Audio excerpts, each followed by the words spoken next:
केंद्रीय मंत्री અને સર્વના લોકલાડીલા નેતા સન્માન્ય ભરતસિંહ સોલંકી સાહેબને વિનંતી કરીશ કે આપણને માર્ગદર્શન આપે.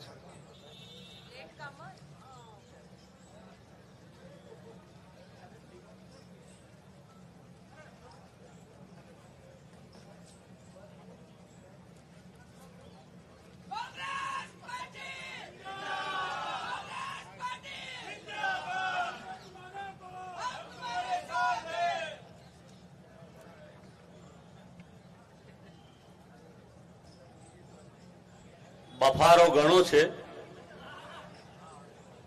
વરસાદ પડતો નથી એ સારું છે.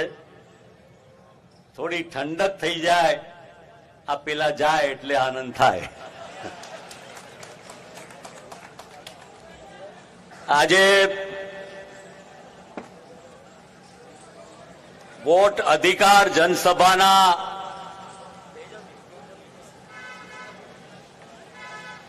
દેશવ્યાપી કાર્યક્રમના ભાગરૂપે ગુજરાત પ્રદેશ કોંગ્રેસ સમિતિ દ્વારા આયોજિત કાર્યક્રમ,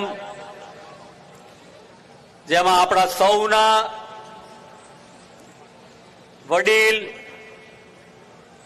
રાષ્ટ્રના વરિષ્ઠ નેતા, ગુજરાતના પ્રભારી સાંસદ આદરણીય મુકુલજી,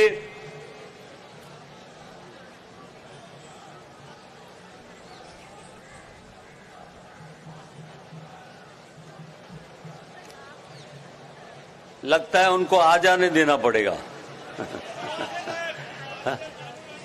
है हाँ, बड़े मेहमान थोड़े देर से आते हैं.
बाबा आप बोले तो मैं बोलूं. बोलूं? आप बैठ जाइए, इधर आ जाइए.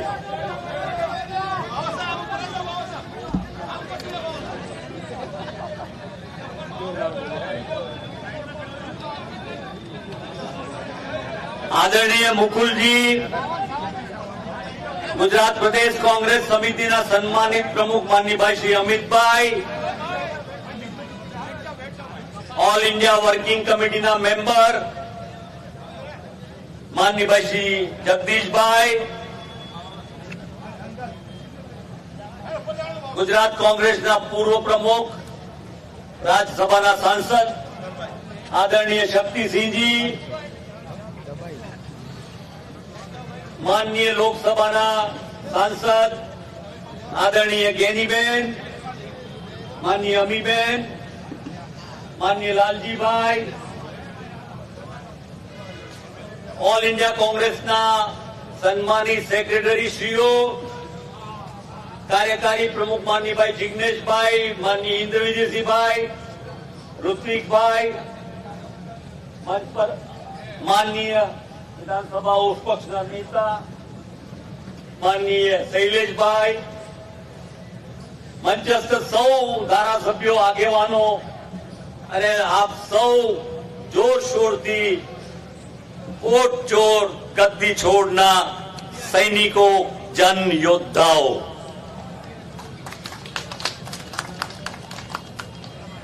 આપ સૌ જાણો છો એમ કે ગુજરાતમાં ઘણું બધું ખોટું કરીને વધારે ખોટું કરવાના આશયથી દિલ્હી ગયેલા વડાપ્રધાને દિલ્હીમાં જવા માટે કોંગ્રેસની યુપીએ સરકાર, જેણે ખૂબ સારા કામ કર્યા, લોકોના કામ કર્યા, પ્રગતિ કરી, વિકાસ કર્યો, લોકોને ગરીબીની રેખામાંથી બહાર લાવ્યા, મોંઘવારી રોકી રાખી, પેટ્રોલ ડીઝલના ભાવ ટકાવી રાખ્યા, એવા સમયે કોંગ્રેસ પર કેટલાક લોકો દ્વારા ભ્રષ્ટાચારના આક્ષેપો કરી આંદોલન કર્યું અને 2014માં એમણે સત્તા મેળવી. એ સત્તા મેળવીને આવતાની સાથે એમણે જે કામ શરૂ કર્યા, એમણે વીણીને ગુજરાત અને બીજા રાજ્યોમાંથી નામચીન અધિકારીઓ જે એમના લાગતા વળગતા હતા, જે એમનું કયું કરતા, એવાને GST, income tax, ED, CBI અને ઇલેક્શન કમિશનમાં એમને પદાધિકારીઓ બનાવ્યા. અને આ એપોઇન્ટમેન્ટો એટલા માટે આપી કે ડરાવી, ધમકાવી, દાદાગીરીને જેમ અંગ્રેજો આ દેશ પર રાજ કરતા હતા એ પ્રકારેનું રાજ એમણે શરૂ કર્યું. આજે વોટ ચોરીની વાત રાહુલજીએ જે પ્રકારે કર્ણાટકથી પકડી, મહારાષ્ટ્રની વાત કરી, ગુજરાતમાં જે પ્રકારે એમના પ્રમુખ, એમના મંત્રી CR પટેલની વાત પકડાઈ, એ બધી વાતો પકડાયા પછી આજે જન આંદોલન દેશમાં શરૂ થયું છે. ચોક્કસપણે રાહુલજીએ જે પહેલ કરી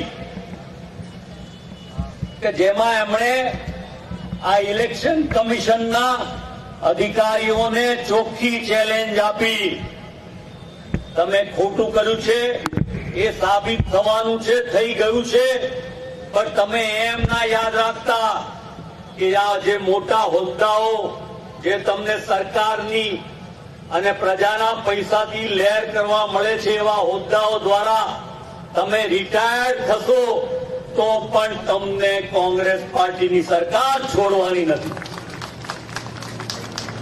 અને આ વાત એકલા ઇલેક્શન કમિશન માટે નહીં, પણ એ ગુજરાત હોય કે બિહાર હોય કે બીજા રાજ્યો હોય, કર્ણાટક કે હિમાચલમાં, એ તમામ રાજ્યોમાં આ વાત ચોક્કસપણે રાહુલ ગાંધી કરાવડાવવાના છે. ત્યારે કહેવાનો મતલબ એ છે કે આ ભારતીય જનતા પાર્ટી, એના લોકો, એમને એમ કેવું કહેવાય કે અંગ્રેજોએ 200 વર્ષમાં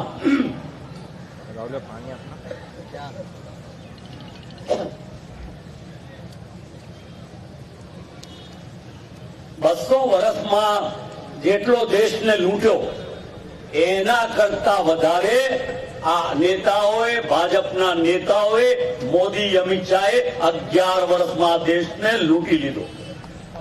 આ વાત સમજવાની છે કે જયારે આવા લોકો, અને આજે જે પ્રકારે, જેમ અહીંયા સરસ મજાની વાત લાલજીભાઈએ કરી, સરસ મજાનું આંદોલન ભાઈ જિગ્નેશભાઈ, લાલજીભાઈ, ઇન્દ્રવિજયસિંહ અને બધા સાથીઓ કરે છે, એ પ્રકારે એમણે કહ્યું કે પપ્પુ પપ્પુ કહેતા હતા, પણ એ તો એમના પપ્પાની, એમના દાદા નીકળ્યા.